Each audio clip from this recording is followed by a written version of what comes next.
Welcome back to the Turf. A unique situation tonight in the GSL 2A ranks as only 2 teams advanced to state, but there was a 3-way tie for second between West Valley, East Valley, and Clarkston because West Valley and East Valley didn't play due to a COVID outbreak on West Valley this year.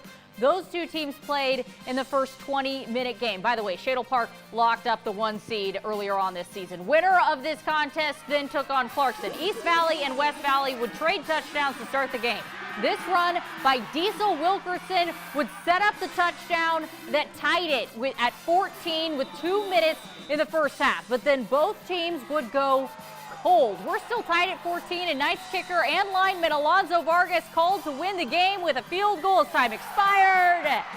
And that is blocked, so we go to overtime. Both East Valley and West Valley would score touchdowns, but West Valley decides they want to end the game right there and go for 2.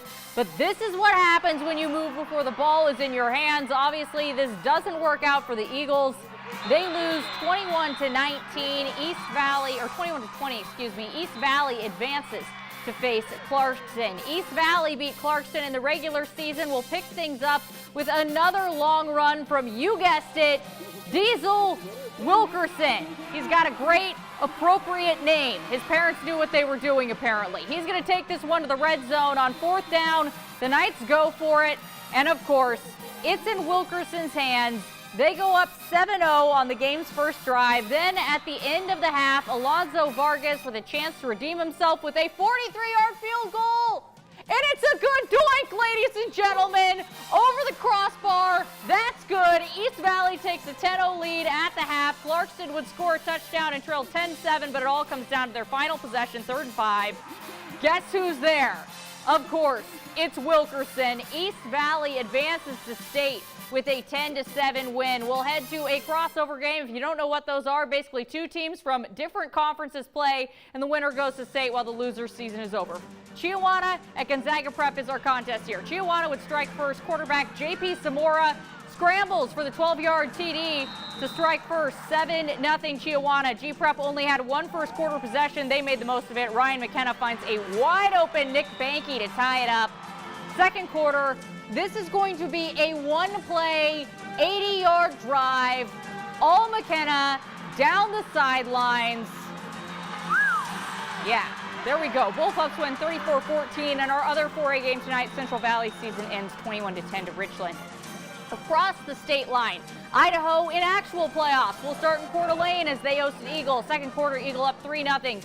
Gunnar Julio just running through tacklers, and CDA takes an early 7-3 lead, but Eagle responds. Roy Hull dragging the entirety of the Vikings defense across the goal line to lead 10-7 at the half. In the third quarter, he's here, he's there, he's everywhere. That might have been a little bit edited, but that's okay. Roy Hull once again finds pay dirt. Eagles up 16-7. Shout out to Lasso. CDA would cut it to 16-14 at one point, but couldn't overcome the gap. Their season ends in the quarterfinals 23-14. Up in Sandpoint, the #1 Bulldogs taking on #8 Shelley. This was a tale of 2 halves for the Sandpoint defense. It started out rough with this rushing touchdown by Caden Johnson to put Shelley up 7-0. Next possession, it's Johnson again, taking the handoff, diving into the end zone to make it a 14-0 game for Shelley. But at the end of the half, the Sandpoint defense, well, they decide to wake up. Bulldogs down 14-7. Shelley quarterback Rucker Williams intercepted by Jack Zimmerman to breathe some life into the Bulldogs defense, and from there, that Sandpoint defense took over. In the second half, with the game tied at 14, the defense comes up big again as this Williams pass tipped in the air by West Benefield. Look at Zimmerman make the diving interception to put the Bulldogs in prime position for a Parker Pettit quarterback sneak into the end zone, and that would be enough. The Bulldogs defense pitches a shutout in the second half. Sandpoint wins 21-14. Timberlake making the nearly 9-hour trip to Gooding. We'll pick it up with the Tigers down 8-0. Ashton Padel loads up and fires. Zach Yetter. Check out this grab. It's incredible.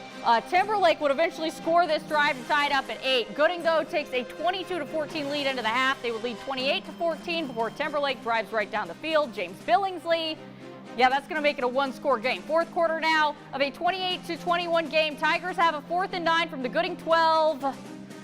Sigh, it is not to be. Timberlake falls 28-21. All right, now back to Washington for the 1A crossover games. Cashmere at Lakeside. Lakeside up 7-zip. Cole Hunsaker heaves it for a Dawson Toback catch at the 1-yard line. 2 plays later, same connection for the Eags. We see you flexing, Dawson. Yeah, there we go. We like that. Lakeside goes up 14-0 at the half and prevails 28-8. In our final game of the night, Chelan at Riverside. Riverside up big at the half, 37-13. Chelan ball taking a shot on 3rd down.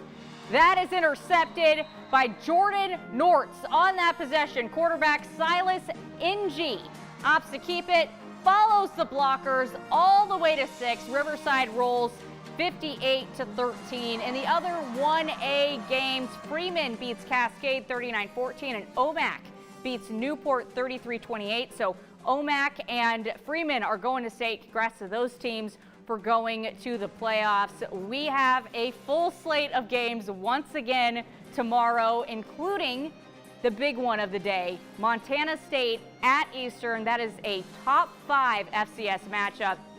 Going to be a lot of fun. I will be there covering it. Of course, Wazoo off, but Idaho in action, and of course another big game between UW and Oregon that could help decide how the Pac-12 North shapes out. We will see you tomorrow.